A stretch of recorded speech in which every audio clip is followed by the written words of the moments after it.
Hyderabad metro phase 1లో L&T ఒప్పందం ఉల్లంఘించిందని, phase 2లో పారదర్శకత లోపించిందని అర్బన్ డెవలప్మెంట్ ఫోరం సభ్యులు ఎం శ్రీనివాసులు ఆరోపించారు.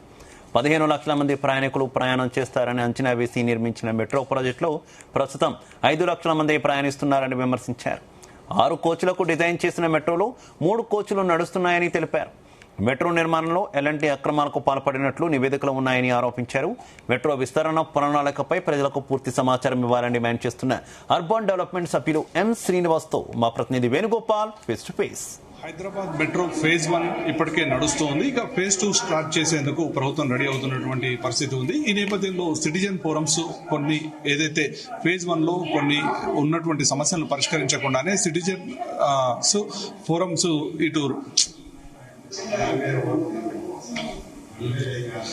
హైదరాబాద్ మెట్రోకు సంబంధించి ఫేజ్ 1 ఇక పూర్తి కాబోతోంది. ఇక మరోవైపు రాష్ట్ర ప్రభుత్వం ఫేజ్ 2 ప్రారంభించేందుకు రెడీ అవుతోంది. అయితే పౌర సంఘాలు మాత్రం ఈ ఫేజ్ 1లో ఉన్నటువంటి సమస్యలు పరిష్కరించలేదు. ఇక ఫేజ్ 2 ఏ విధంగా ప్రభుత్వం చేపడుతుంది అనేటువంటి సందేహాలు కూడా వ్యక్తం చేస్తున్నటువంటి పరిస్థితి ఉంది. మనతో పాటు పౌర సంఘాలకు సంబంధించిన నాయకుడు శ్రీనివాస్ గారు ఉన్నారు. వారిని అడిగి మరిన్ని విషయాలు తెలుసుకుందాం. సార్, ప్రధానంగా ఫేజ్ 1లో ఎలాంటి సమస్యలు వచ్చాయి, వాటిని ప్రభుత్వం పరిష్కరించిందా? ఇక ఫేజ్ 2 ప్రారంభిస్తామని చెప్పి రాష్ట్ర ప్రభుత్వం చెప్తోంది. దీనిపై మీరేమంటారు?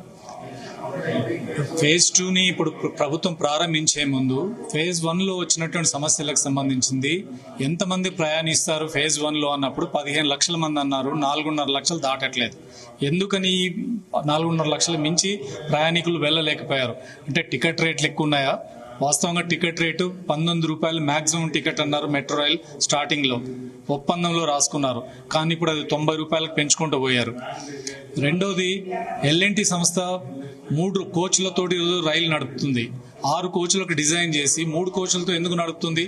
ఈరోజు మెట్రో రైలు ఎక్కాలంటే ఇబ్బంది పడే పరిస్థితి, రద్దీ విపరీతంగా ట్రాఫిక్ ఎక్కువైపోయింది. 3 కోచ్లు అదనంగా ఎందుకు వేయలేదు? తర్వాత ఎల్ఎన్టీ సంస్థ మాకు నష్టాలు వచ్చినాయి అంటుంది. నష్టాల కారణం ఎవరు? నష్టాల కారణం మీకు ఇచ్చినటువంటి కమర్షియల్ స్పేస్ ని సక్రమంగా వాడుకోకపోవడమే కారణం కదా.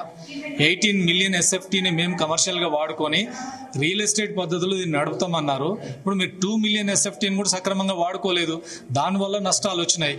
మీ బిజినెస్ మోడల్ దెబ్బతిని నష్టాలు వస్తే ఈరోజు నష్టాలకు ఇంకెవరో కారణం కాదు, మీరే కారణం. ఇప్పుడు అనేక రకాలైన ఉల్లంఘనలకు ఎల్ఎన్టీ పాల్పడింది. సిఏజీ రిపోర్ట్ లో స్పష్టంగా చెప్పింది. సో ఇప్పుడు అనుకున్న ప్రయాణికులే ప్రయాణం జరగలేదు. మరి ఇప్పుడు సెకండ్ ఫేజ్ కి వెళ్ళేటప్పుడైనా ఆ వివరాలన్నీ ప్రజల ముందు ఉంచాలి.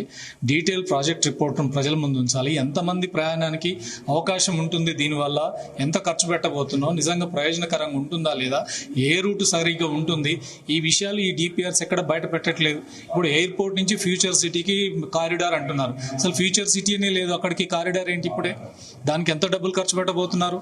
గతంలో రాయదుర్గ్ నుంచి ఎయిర్పోర్ట్ అన్నారు, అది కూడా అదే పరిస్థితి. ఇవి కొన్ని రియల్ ఎస్టేట్ మోడల్లో కనపడుతున్నాయి. నిజంగా రద్దీ ఉండి ప్రయాణికుల అవసరాలు ఉన్న రూట్లు ఏంటి, ఎంతమంది ప్రయాణిస్తారో లెక్కలు వేసుకుని దానికి కావాల్సిన ఖర్చు పెట్టాలి. హైదరాబాద్ అంటే మెట్రో రైలు ఒకటే కాదు, దాంతోపాటు ఆర్టీసీ మీద కూడా అసఫిషియెంట్ గా బస్సులు, దానికి కావాల్సిన డబ్బులు కూడా ఖర్చు పెట్టాలి. ప్రభుత్వం ఉన్న డబ్బులన్నీ ఒకే రంగం మీద ఖర్చు పెట్టేస్తే ఎంఎంటీఎస్లు నడవట్లేదు, ఆర్టీసీకి డబ్బులు ఖర్చు పెట్టట్లేదు, బస్సుల సంఖ్యలు లేవు. బెంగళూరులో 7,000 బస్సులు ఉంటే హైదరాబాద్ లో 2,000 బస్సులేనా?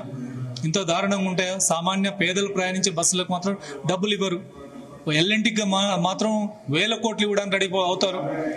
అందుకని ప్రభుత్వం ఈ విషయాలు కూడా ఆలోచించాలి. నగరంలో సమగ్రంగా రవాణా వెళ్ళాలి, పేదలు కూడా పనికొచ్చే రవాణా సాధనాలు అభివృద్ధి చేయాలి. మెట్రో రైలు కూడా ఎక్కడ రద్దీ ఉంది, దాన్ని సరైన సర్వే జరిగి దానికి తగ్గట్టుగా నిర్ణయాలు తీసుకోవాలి.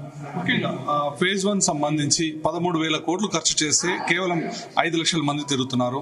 మరి రెండో ఫేజ్ 2కి సంబంధించి చూసుకుంటే దాదాపు 50,000 కోట్లు ఖర్చు అవుతుందని ప్రభుత్వం అంచనా వేస్తుంది. అంటే ఎంతమంది తిరగొచ్చని మీరు అంటే ఎంతమంది అనేది ఇప్పుడు అందుకే ప్రభుత్వ లెక్కలు బయట రావట్లేదు. ఆ లెక్కలని బయటకు తీసుకురావాలి. ఎంతమంది ప్రయాణిస్తారు, ఏ కారిడార్లు ఎంతమంది వెళ్తారు, ఆ లెక్కలు చెప్పండి. అది ఎవరు సర్వే చేశారు, అసలు సర్వే జరిగిందా?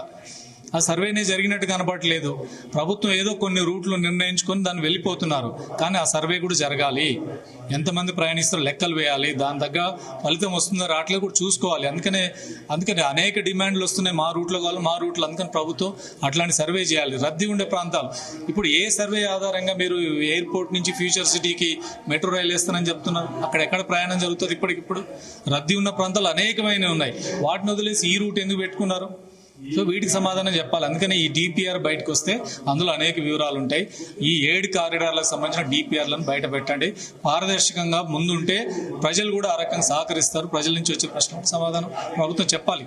ముఖ్యంగా ముఖ్యమంత్రి గారు చెప్తుంది ఏంటంటే అంతర్జాతీయ పెట్టుబడులు కావాలంటే మెట్రోను విస్తరించాలి, అక్కడ పారిశ్రామికంగా అభివృద్ధి చెందాలంటే మెట్రో కావాలని చెప్పి ముఖ్యమంత్రి అంటున్నారు. దీనిపై మీరేమంటారు? అంటే ఇప్పుడు పెట్టుబడులు, బ్రాండ్ ఇమేజ్, రియల్ ఎస్టేట్ దీన్ని ఒక్కదాన్ని దృష్టిలో పెట్టుకుని మెట్రో వస్తుంది, దీన్ని ఉన్న డబ్బులు మొత్తాన్ని ఒకే దగ్గర ఖర్చు పెడితే మరి పేదవాడు అసలు మెట్రో రైలు ఎక్కుతాడా? 50 రూపాయలు ఒకవైపు రోజుకు 100 రూపాయలు పెట్టి మెట్రోలో ప్రయాణం చేస్తాడా? మరి వాళ్ళ ప్రయాణానికి కావాల్సిన ఖర్చులు ఎక్కడి నుంచి పెట్టాలి? 1000 కోట్లను దీని మీద ఖర్చు పెట్టినప్పుడు అంటే రియల్ ఎస్టేట్ దృష్టిలో పెట్టుకుని పెట్టుబడుల కోసం డెవలప్మెంట్ కాదు, సామాన్య జనం కోసమా, రాష్ట్ర అభివృద్ధి కోసమా, లేదంటే ఇన్వెస్ట్మెంట్ల కోసమే పెట్టుబడులు పెడతారా, ఆలోచన చేస్తారా? అంటే ప్రాజెక్టులంతా కూడా పెట్టుబడుల కోసమే, మేము ఎవరికి బ్రాండ్ ఇమేజ్ పెంచుకోవడం కోసం కాదు, ఈ నగరంలో ఉన్న 1 కోటి మంది ప్రయోజనాల కోసం, 1 కోటి మంది రవాణా సాధన పెంచడం కోసం. రవాణా అంటే ఆ రకంగా ప్రజలకు అందుబాటులో ఉండాలి. పేదవాడు అసలు ఎంఎంటీఎస్ ఎక్కేవాడు, ఎంఎంటీఎస్ ఇప్పుడు స్మాష్ అయిపోయింది, ఆర్టీసీ బస్సులు తగ్గిపోతాయి, సామాన్యుడికి దిక్కు లేదు.